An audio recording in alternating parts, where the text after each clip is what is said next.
Lumapit ka kay Kristo at bibigyan ka niya ng kapahingahan. Ito po ang salita ng Diyos, ang ating gabay. Ngayon po ay Sunday, July 5, 2026, ng ika-4 na linggo sa karaniwang panahon. Ang isa sa pinakamabigat na dinadala ng isang sundalo ay hindi laging ang kanyang rucksack o armas. Minsan, ang pinakamabigat na pasan ay ang hindi nakikita. Pag-alala sa pamilyang naiwan sa bahay, pagod sa sunod-sunod na misyon at trabaho, stress sa opisina o operasyon, pangamba sa kinabukasan. Maraming sundalo ang matatag sa labas, ngunit pagod na pagod sa loob. Kaya, ang paanyaya ni Jesus ngayon ay napakaganda. Lumapit kayo sa akin, kayong napapagad at nabibigatan, at kayo'y bibigyan ko ng kapahingahan. Sa unang pagbasa, mula sa aklat ni Propeta Zacarias, chapter 9, verses 9 to 10, ipinapakita ni Propeta Zacarias na ang Mesiyas ay darating bilang isang mapagpakumbabang hari. Hindi upang maghari sa pamamagitan ng dahas, kundi sa pamamagitan ng pagmamahal.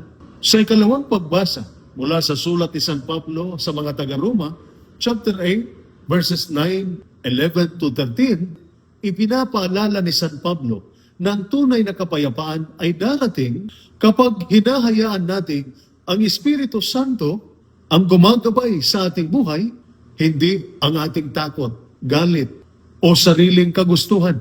Sa ating Ebanghelyo, mula sa Ebanghelyo ni San Mateo, chapter 11, verses 25 to 30, hindi sinabi ni Jesus na mawawala ang ating problema. Hindi rin niya ipinangakong maging madali ang ating buhay. Ang kanyang ipinangako ay mas mahalaga. Kasama mo ako. Sinabi niya, pasanin ninyo ang aking pamatok. Ang pamatok ay binubuhat ng dalawa. Kaya ibig sabihin, hindi mo kailangang buhating mag-isa ang iyong krus. Kasama mo si Kristo sa bawat misyon, bawat pagsubok, at bawat laban. Mga kapatid, bilang sundalo, sanay kayong maging matatag. Ngunit, hindi ibig sabihin na kailangan nating pasanin ang lahat ng mag-isa. Ang tunay na matatag na sundalo ay marunong ding lumapit sa Diyos. Kapag pagod ka, lumapit ka kay Jesus. Kapag nawalan ka ng pag-asa, lumapit ka kay Jesus. Kapag mabigat ang iyong dinadala, lumapit ka kay Jesus. Ipasa mo ito kay Jesus.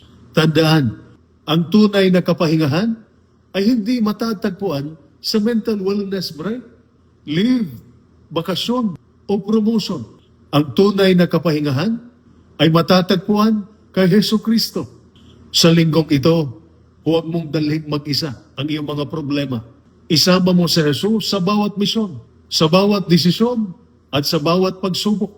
Dahil ang sundalong kasama si Kristo ay hindi kailanmang nag-iisang lumalaban. Ito po ang salita ng Diyos, ang ating gabay. Manalangin tayo. Panginoong Hesus, kapag ako ay napapagod sa aking misyon at sa mga hamon ng buhay, tulungan mo akong lumapit sa iyo. Ipaalala mo sa amin kapag kami ay napapagod sa aming misyon at sa mga hamon ng buhay, tulungan mo kami lumapit sa iyo. Ipaalala mo sa amin na hindi namin kailangang buhatin ng mag-isa ang aming mga pasanin. Bigyan mo kami ng lakas, kapayapaan, at pananampalataya upang maging mabuting sundalo ng bayan at sundalo mo. Amen.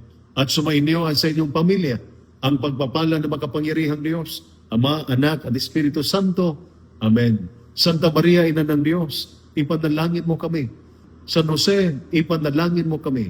San Miguel Arcangel, ingatan mo kami. Amen.